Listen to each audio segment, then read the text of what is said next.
d'identification. Qu'on sache que c'est vous qui venez voter. Donc votre passeport permet, votre carte d'identité vous permet, votre permis de conduire vous permet. Si vous avez une carte électorale, c'est ça, non? Ça vous permet. Donc, toute pièce officielle où il y a votre image qui permet de savoir que c'est vous qui vous présentez devant le poste de vote vous permet de voter. Et quand cela n'a pas évolué, et je ne pense pas avoir cité toutes les pièces, c'est celles qui me sont venues à l'esprit que je viens de citer. Pourquoi cette évolution? C'est parce que avec les moyens techniques disponibles maintenant, on est sûr que chaque citoyen, plus ou moins sûr, que chaque citoyen n'est présent qu'une seule fois sur la liste. Une seule fois. À moins qu'il y ait homonymie parfaite. Et là, la photo permettrait de vous distinguer si les gens avaient cet embarras-là. Un chronogramme à distribuer aux partis politiques. Notre chronogramme, si on vous le distribue, sera ennuyeux pour vous, mais le chronogramme qui indique ce que les partis politiques doivent faire jusqu'au jour du scrutin, on va l'élaborer plus tard. Donc, c'est en préparation et c'est fait. Il n'est pas très loin du code électoral qui dit 60 jours avant, il faut faire ceci. Et tel nombre de jours, il vous faut une semaine pour déposer les dossiers. Il faut ceci, ce serait la même chose qu'on va ressortir et distribuer aux partis politiques. On a cette habitude, on ne l'a pas perdue.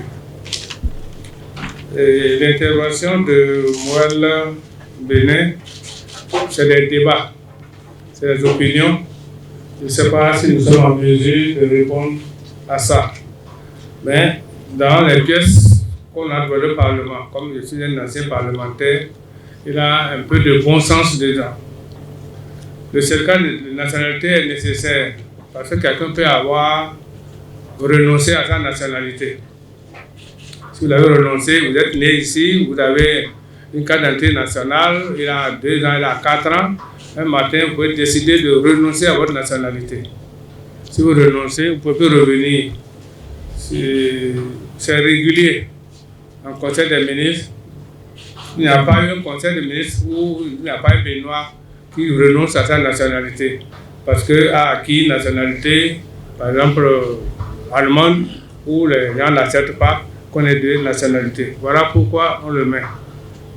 Et certificat de résidence, la loi dit qu'il faut avoir résidé pendant 1 an pour pouvoir être candidat aux élections. Il faut bien qu'une autorité légale quelque part atteste que vous vivez dans le quartier latin à Dassa pendant au moins 1 an pour qu'on puisse vous délivrer. Si personne ne le dit, vous ne pouvez pas résider. Donc c'est pour satisfaire aux exigences de la loi qu'on demande un certain nombre de choses.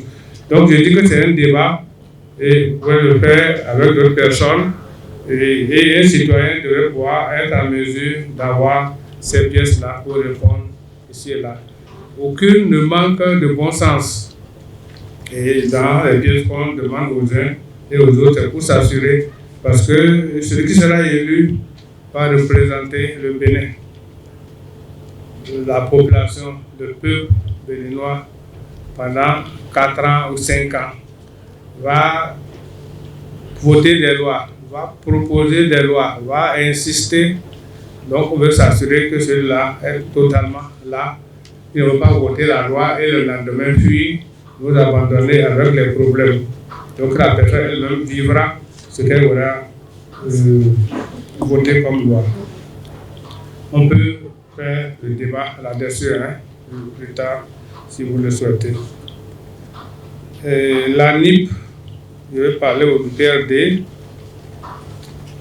Et c'est vrai, la NIP est en train de travailler.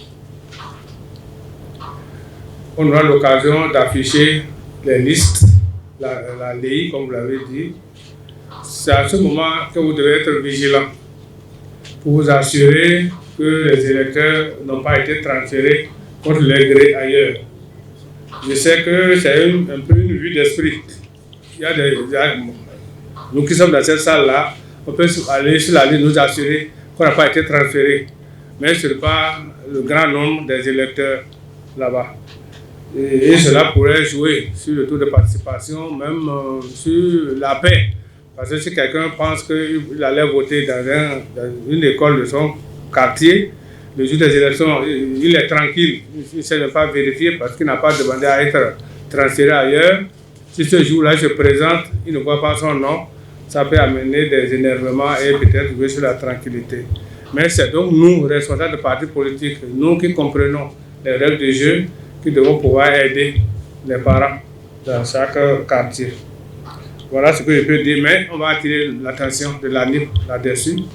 Peut-être mettre les listes à la disposition des partis pour que, en détail, même au salon, on puisse voir en détail dans les quartiers, dans les villes qu'on connaît, si les gens sont bien positionnés dans leur quartier.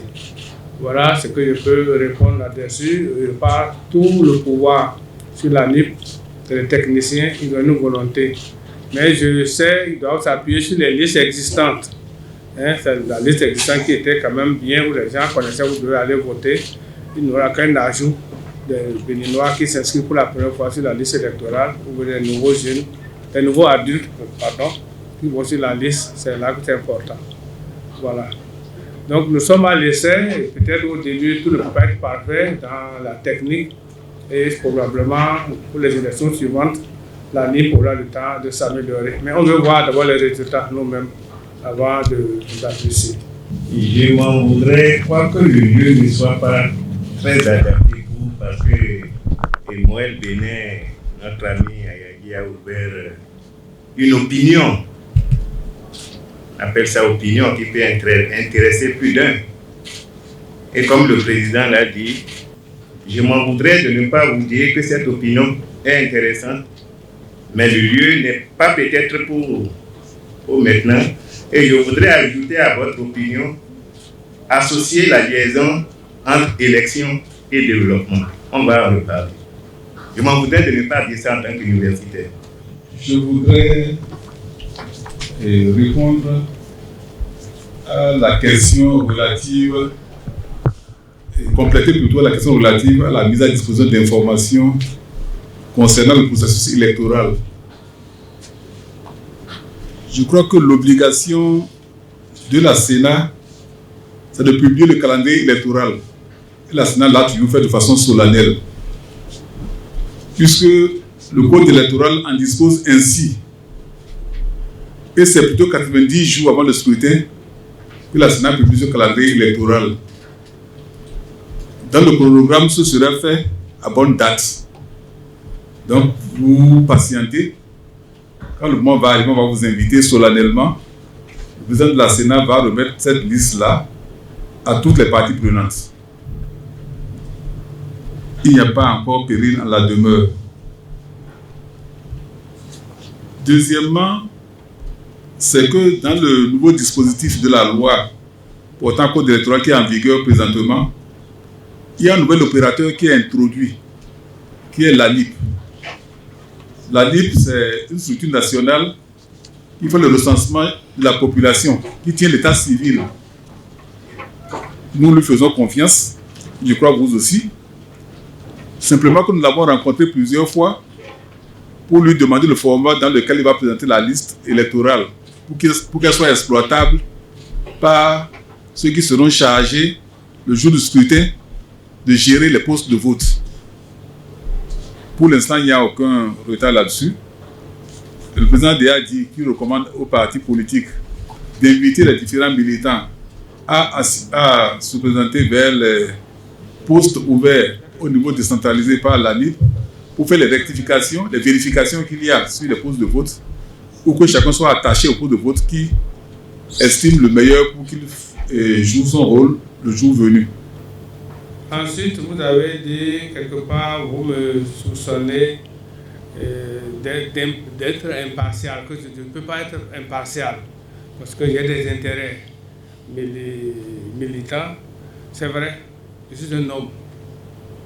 Ça, je suis un être humain, avec des sentiments, avec des désirs, avec des intérêts à défendre.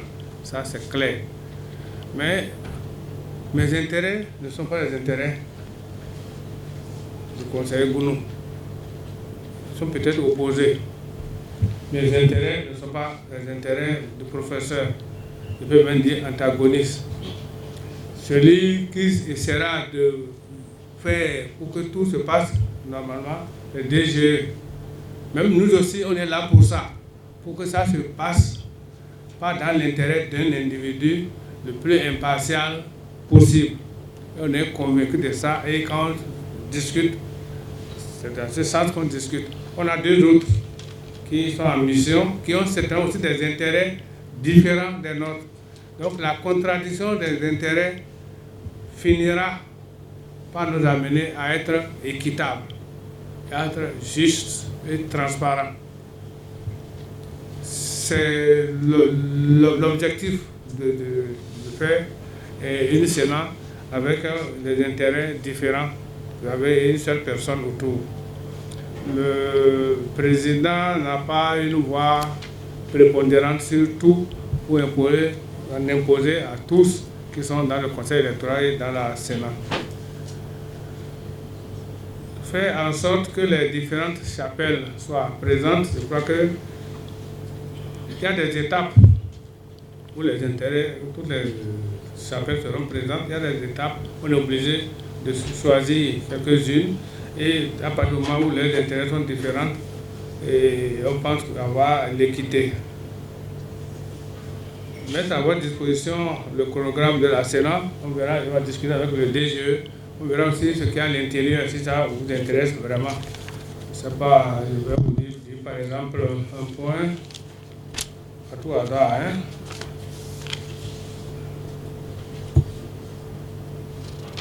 On a par exemple prévu au tâche 20 lancement de l'appel à candidature au poste d'agents électoraux. On veut le faire le 26 septembre. Ça, on vous informera avant, partout par toutes les voies. Et commande de documents et matériels électoraux. Ça vous intéresse? À quelle date on va faire ça? Je ne sais pas. Accréditation des observateurs internationaux et nationaux. Donc voilà, c'est ça à peu près. Déploiement du matériel lourd, déploiement du matériel sensible. C'est ça, mise à disposition de matériel roulant aux forces de sécurité. Ça part, si c'est ça qui vous intéresse, c'est ça notre chronogramme. Si ça vous intéresse, on verra, on vous le distribuera. Mais on pensait faire un extrait, parce que c'est dans une forêt à Touffu, mais on voulait faire un extrait pour dire, bon, lancement par exemple, publication de la liste des centres et postes de vote. Donc on extrait ce qui peut intéresser les partis politiques et vous le distribuez. Mais tout est issu du code électoral. Ça sort du code électoral, on n'a rien qu'on a inventé dedans.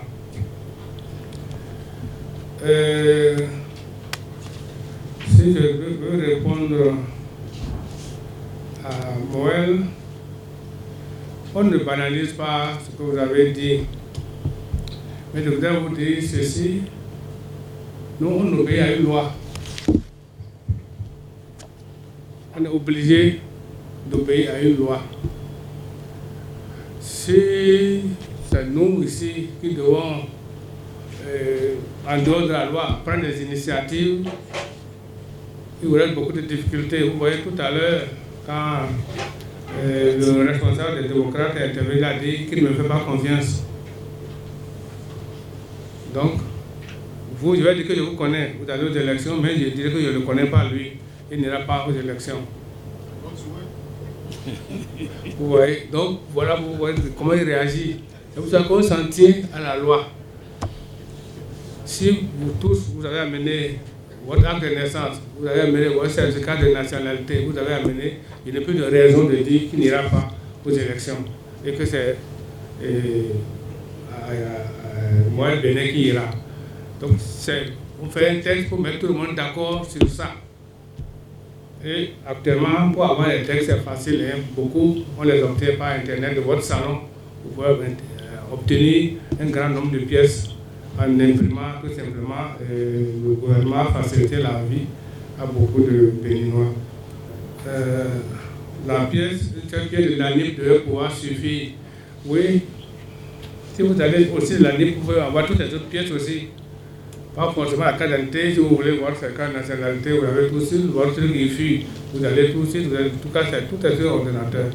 Surtout que ceux qui vont être aux élections, aller comme candidats, c'est des gens qui ont quand même la capacité d'obtenir ces pièces et où ils veulent sur le site du gouvernement. Donc, pour l'instant, la loi dit que ça qu'il faut faire, nous, à la Sénat, on ne doit obéir qu'à la loi. Même si ce que la loi demande est redondant, on le demandera quand même.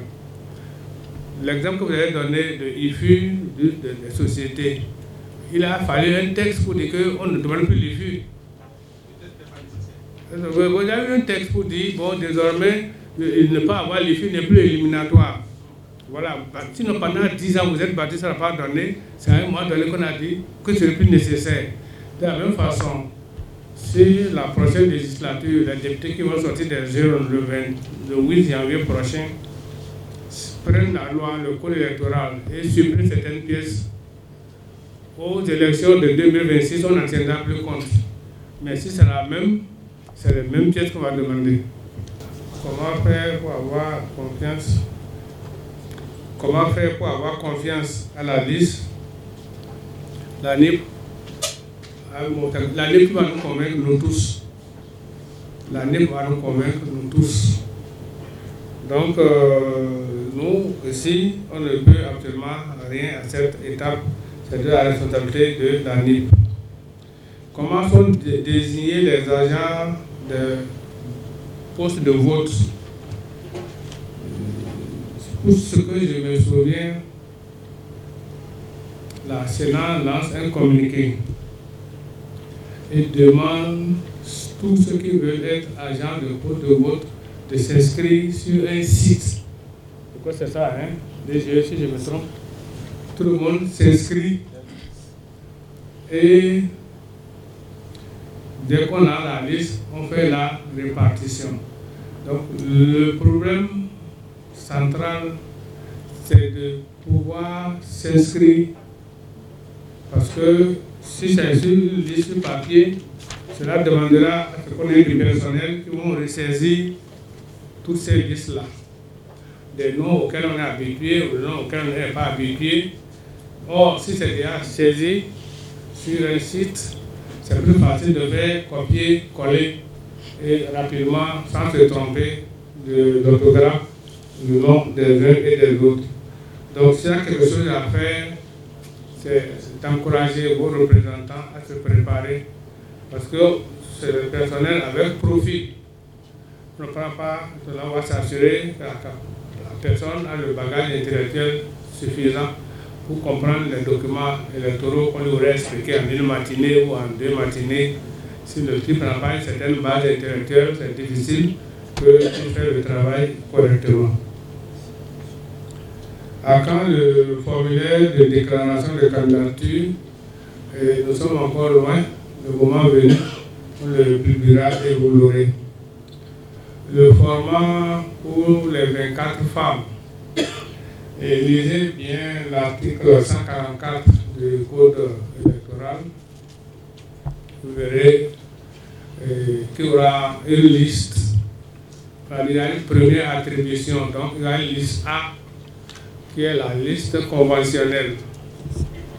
Et après, il y aura une liste B qui est la liste qui n'est pas conventionnelle, qui est pour les femmes, et la circonscription par circonscription. C'est l'interprétation que nous faisons ici. On pense que la Cour constitutionnelle va l'accepter. Nous aussi, on choisira la formule qui va coûter moins cher. à la Sénat au moment de la publication des listes, au moment de l'attribution des sièges. Mais ces femmes doivent fournir le même dossier que ceux qui sont sur la liste conventionnelle. Et les pièces pour voter, c'est vrai, il y a un numéro de la pièce pour que les gens se retrouvent sur la liste. Mais maintenant, les listes sont par ordre alphabétique. Quand les listes étaient manuelles, c'est par ordre d'arrivée au moment d'inscrire. Comme elles ne sont plus manuelles, les listes sont par ordre alphabétique. Si vous appelez Cora ou bien Awanginou, que vous ayez numéro ou pas, les agents iront à A rapidement si vous voulez prendre un Awanginou, ou si vous êtes Cora, ils iront rapidement à la lettre K pour retrouver la personne. C'est plus facile. Si la liste n'aura pas plus de 10 listes, comme 10 noms qui commencent par K, il y a peut-être 15 noms qui commencent par A, bon, donc on se retrouve facilement. Voilà comment les pièces. Donc tout ça c'est pour faciliter parce que les cartes sont délivrées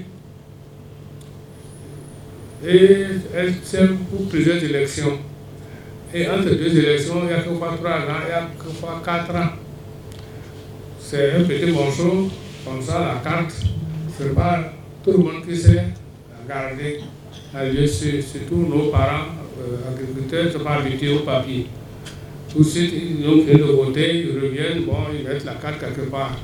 Même si le chef de famille garde bien sa carte parce qu'il est responsable, le jeune de 18 ans, 19 ans, il a vite fait doubler ça dans sa chemise et si sa femme fait la lessive, il lave également la carte et puis il est utilisable. Mais entre-temps, il a son permis de conduire à la prochaine élection, ça lui permet d'utiliser son permis de conduire ou voter, pour lui permettre d'accomplir son droit citoyen. Les agents électoraux, comment ils sont choisis au hasard. Et de ceux qui demandent à faire cette activité. Bon, maintenant, sachez quoi, sur un poste de vote comme ça, c'est au moins 3 personnes.